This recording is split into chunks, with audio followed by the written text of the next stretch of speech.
হচ্ছে আগে পিছু করে সব সবজিগুলো দিয়ে দেবো। গাজরটা আগে দিয়ে দিয়েছি, তারপর হচ্ছে আলু, আর তারপর হচ্ছে কড়াইশুঁটিটা। এগুলো খানিকক্ষণ ফুটুক, ততক্ষণ হচ্ছে আমি এদিকে মশলার জোগাড়টা করে নিই। মশলা বলতে জিরে, আদা আর কাঁচা লঙ্কা বাটা। তো মশলা শুধু এইটুকুই দেবো, গুঁড়ো লঙ্কা ব্যবহার করব না।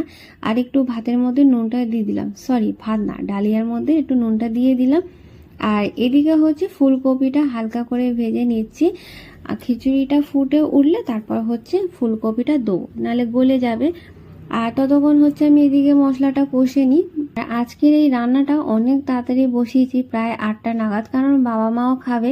তো বাবা মা তো 10টার মধ্যে খেয়ে নেয়, সেই কারণেই হচ্ছে আজকে একটু তাড়াতাড়ি বসিয়েছি, তাহলে বাবা মাও খেতে পারবে গরম গরম। আর 10টার আগেই আমার রান্না হয়েও যাবে। তো আমার এদিকে রান্না প্রায় হয়ে এসছে। এখন হচ্ছে ফুলকপি ভাজাটা দিয়ে দিলাম।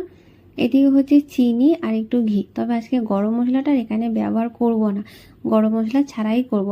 তো বাবা মাকে তো করে দিয়ে দিয়েছি, আর এইটা হচ্ছে এখন আবার গরম করলাম, যেটা আমাদের জন্য। তো এখন হচ্ছে দুজনের খাবার বেড়ে নিচ্ছি। আর আমি আমার থালাতে না একটু বেশি করে খিচুড়ির আলুটা নিয়েছি। আমার আর কিছু লাগবে না, আলু দিলেই ব্যাস, ওতে আমার ইনাফ। আর ওবেলা করেছিলাম একটু মাংসর তরকারি, তো ওকে হচ্ছে সেটাই দিলাম। ও হচ্ছে খিচুড়ি হলে একটু মাংস চাই, তো সে বুঝেই হচ্ছে করেছি যাতে আজকে মাংসটা দিয়ে ওকে দিতে পারি। তো ও তো খুশি, কিন্তু আজকে আবার বললো নাকি ওর খিচুড়ির সাথে ভাল লাগছে না, ডালিয়াটা নাকি শুধুই ভালো লাগছে। তবে হ্যাঁ, একটা কথা না বলে পাচ্ছি না, আজকে ডালিয়াটা এতটাই ভালো হয়েছে যেন মনে হচ্ছে ঠাকুরের ভোগের মতন। আর এটা ডালিয়া বলে মনেই হচ্ছিল না, যেন মনে হচ্ছে গোবিন্দভোগ চালের খিচুড়ি।